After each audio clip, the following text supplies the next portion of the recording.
Assalamu alaikum. Welcome back from the ad break. You're still watching Prime Life. Now, on Mondays, we are always promising you a very motivational, also very inspirational one because we have our in house expert, which is Jabu Zwane, who's going to be giving us, advice or shares his insights on how to conquer negative talk or self talk. I think that's very important because we always hear that whatever it is that you're saying to yourself is very important because your brain is a muscle and whatever you train it to believe, it will eventually happen. Now, I believe that Jabu is already connected with us via Zoom so that he can start with his inspirational, motivational talk. Thank you so much for joining us, Jabu Zwane, and good evening. Welcome to Prime Life.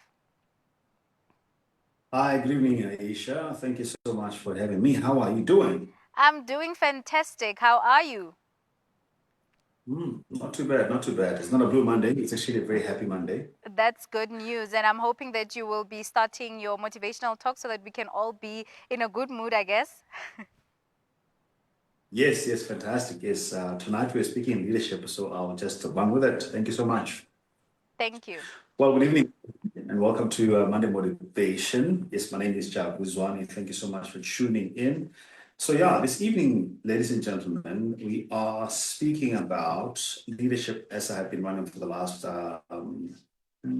September, no, August and September. So the leadership discussion doesn't seem to be leaving my mind. So we'll be continuing with that tonight.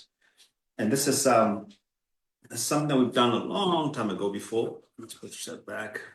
We've done this kind of talk, but I wanted to revisit it, which speaks about the importance of building leaders rather than gathering followers. I mean, in the world of today, we know that the leadership succession is so important. And for many companies, unfortunately, they normally depend on one leader, whether it's an entrepreneurship situation where a person is running their own business and they are the only person. And if they pass away, then nothing continues. Or if perhaps somebody is a manager or leader at work, but they don't really have a leadership succession program. I'll talk about the importance of just running that and also how you can check to see whether or not you are gathering followers or whether you are building leaders. One of the one of the statements I'd like to share with you guys is that I was informed by my mentor much earlier that a leader is always working himself out of the job. I don't know how many times I can say it because I love that statement because it's a statement that really runs very strongly in my mind all the time. That as a leader, I've constantly got to think about what happens beyond my tenure, what happens beyond my physical presence in the workplace, in a business, in a program, in an organization, whether it's an NPO or some societal program. If you are not around, if you're not actively involved, what happens? Does the work stop or does the work continue? Does the work, in fact, is it even better than when you're around? Or does it does it get worse when you're not around? So again, when we talk about leadership, the question always is, what are you leading the people into? Is there a vision? And that vision, are there step by steps that we're going to follow to reach that vision? And who is needed in that? Because a leader can delegate authority and can empower others to make decisions. But we find that most of the time, when it comes to those who are gathering followers, they tend to be very frugal with responsibility, or rather, they tend to be very generous with responsibility, but very frugal with authority, holding back authority and keeping control. Although that can be understandable, especially when somebody's starting out in a work environment or in an organizational environment, but after a certain period, if the team is growing, the work is growing, and you continue to be very frugal with authority and holding back authority and wanting to have as much control as you can while you're allocating a lot of responsibility, the risk of that is that if you're not around, then the decision making structures are weak. And so it is important to check in yourself as a leader and say, how much information am I sharing with the people who are following? And of the information that I'm following, I'm sharing, how much of it is empowering? How much of it is enabling people to make high quality decisions, high level decisions?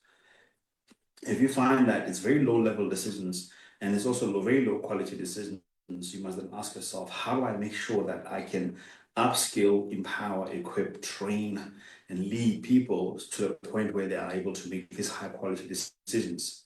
Because most of the time, if you're not doing that, then you are gathering followers, you are hoarding information, you're keeping secrets or information that in the context of it being secrets because you are afraid of either people can steal your information or perhaps you are afraid of being outshined. And if it is the latter of, if this both, if it is a fear of people stealing information, then it means that you don't have people that you can trust. And the question then becomes, what kind of people do you have in your organization? What is your hiring criteria? What is your involving criteria if you have people that you cannot trust? And then if it's people where you're afraid of being outshined, then the question becomes, do you need to do some personal inner work so that you can have security and be more secure so you can share information so that the work can be able to extend beyond you? And then this effect of leadership development versus popularity growth. A leader understands that they have to set in place a leadership development program. On the other hand, one who gathers followers is constantly thinking about how many people can I get to follow me and be impressed with what I do. A leader is more interested in making sure that they have impactful work that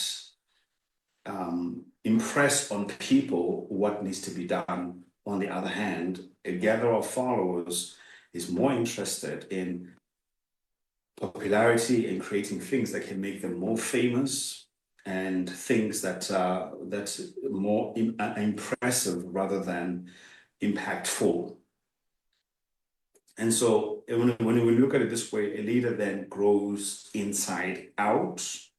They may start small, but over a period of time, the work scales and becomes so much bigger that they need more people to look after the work. A follower, on the other hand, is about outside in. Let me gather as many people to focus on me as possible.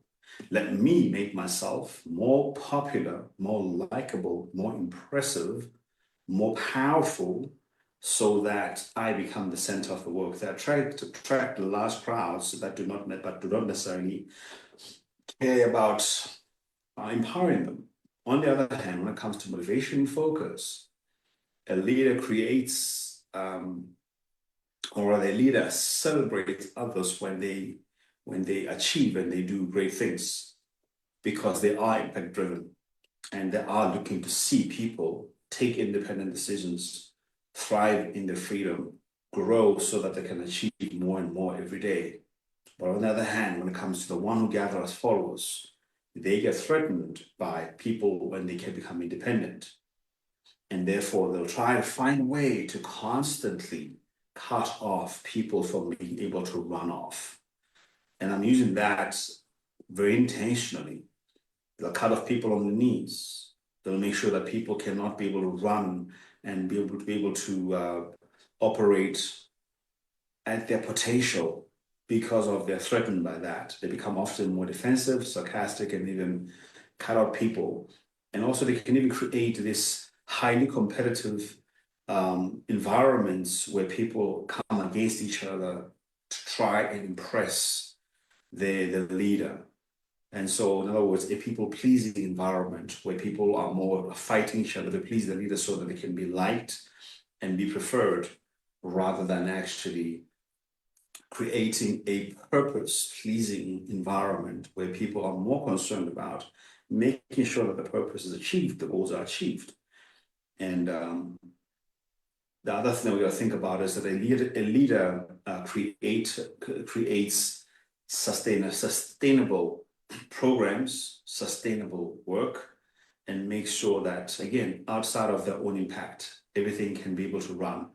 While on the other hand, the one who gathers followers fixates too much on loyalty, on compliance, on their own popularity, which often leads to fragility of the vision. So the vision becomes very fragile.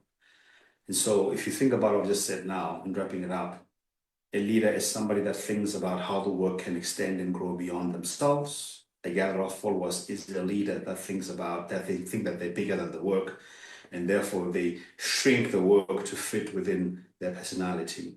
And that is not the best way to run leadership. Ladies and gentlemen, thank you so much for tuning in this evening. My name is Jabu Zwane. Thank you so much for tuning in. I hope you got some few tips, and hopefully this can help you to go through the rest of the week as a leader and be able to assess yourself to see whether or not you're building leaders or gathering followers.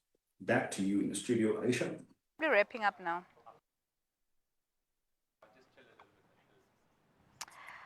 I mean, thank you so much, Jabu Zwane, for the beautiful motivation. I guess we are running out of time, but we are thankful that you have given us the inspiration and the motivation to keep going. And I love the fact that you're always coming with different topics for leadership, because we are in times where people are trying to take over their lives in being leaders in different fields. I mean, it's a topic that's in context with so many professions. It's not just, being a manager or whatever. Even when you are an entrepreneur, you are a leader somewhere, it doesn't necessarily apply to just corporate spaces. It's such a broad topic that I think a lot of our viewers will benefit from. So thank you so much, Jabu Zwane, for the inspiration. And we hope to have you again next week with another brilliant topic. Absolutely. Thanks so much for your time, Aisha. Have a great evening. Thank you so much. Viewers at home, that was Jabu Zwane, our in-house motivational expert, and he was just telling us about, the importance of, self-talk and how you can be positive while talking to yourself. Like we mentioned, the brain is a muscle, and whatever it is that you tell it, it will end up believing it. And I hope this has left you feeling inspired to, positively speak to yourself until you actually believe it. But on that note, we will head over to a quick break. We still have more for you, so stay tuned.